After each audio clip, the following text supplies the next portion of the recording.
I'll let you into a little secret. My my routine for the evenings for about the last 2 weeks has probably somewhere between 8 or 9 o'clock to watch Channel 4 News, which was recorded on my TiVo box at home, to see what the situation was like in Ukraine and get an update on that. And then maybe come 10 o'clock, which is probably about now, actually, isn't it? Come about 10 o'clock, watch Channel 4 News, watch BBC News at 10, get their take on everything as well. Obviously, during the day, you find yourself scrolling through social media to see what the latest situation is, and so much of it feels like the humanitarian crisis it is, and disgusting. So most of that that I've been doing most nights, I would have ended up doing this evening while I was working at this game, where every time the Chelsea supporters who were sat over there behind me sung Roman Abramovich's name, I'm afraid that's really all I could think about. So I don't really know what you want from me as a video verdict, because this was kind of just a weird, surreal, horrible night to be involved in professionally. A night that sums up everything bad about English football in so many ways. Yeah, I never quite felt as conflicted as this. So right now, while I'm recording this, what do you even do about breaking down how this whole thing panned out? I don't know. I just think about what's happening in Ukraine and feel my heart drop. We could talk about the relegation battle, which of course involved Newcastle up until Christmas or whenever, and then they got bought by Saudi Arabia, and now they're not in a relegation scrap. So we can talk about the game where, Norwich gave it a go, and then Chelsea brought on two incredibly talented footballers that cost millions and millions of pounds, and that kind of put out that fire quite quickly. So yeah, Norwich were 2-0 down very early on, pretty woeful defending, if I'm honest, especially from the corner. And Dean Smith said all that himself. He played a 3-5-2. So he changed the system.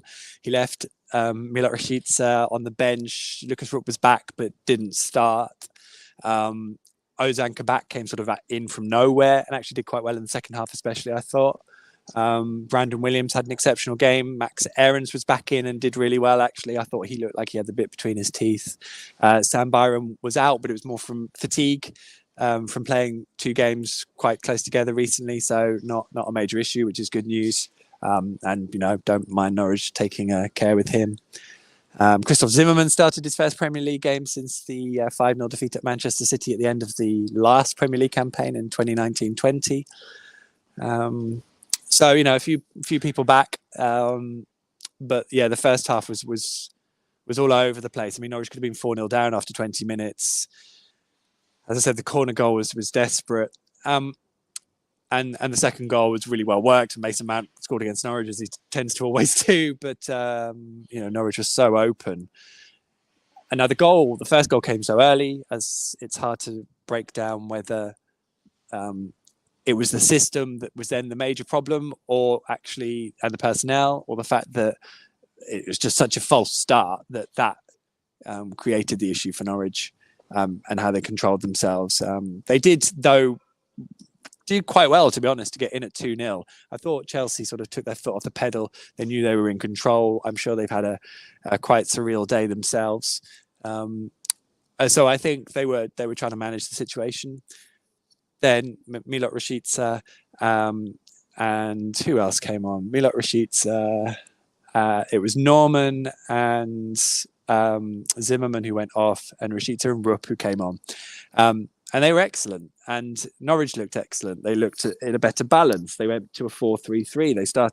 Milot started getting the ball and being able to run at the at Chelsea. And in fairness, it took Thomas Tuchel until probably the 85th minute before he made those changes, and he could have made them sooner, but didn't. And Norwich did sort of they I don't know how much they worried Chelsea, but they certainly put them under pressure, and that was good to see because it was all a bit desperate in here through the first half. And Norwich made a game of it. They got a penalty for a handball against Shalabar, which I have to say, VAR, it took one replay. VAR decides after a minute or so, two of looking, to tell Martin Atkinson to go and look at the monitor to decide, which he then does. He then sees it about 5 times before eventually deciding to walk back. Just pathetic. Literally, it was so obvious a handball. VAR doesn't need, unless there's a directive that Atkinson has to see it, which I don't believe there is, but maybe there is because it's subjective. I don't know. But get a move on. Didn't need to take anywhere near that long. Teemu Pukki did really well in the circumstances and rolled home the penalty.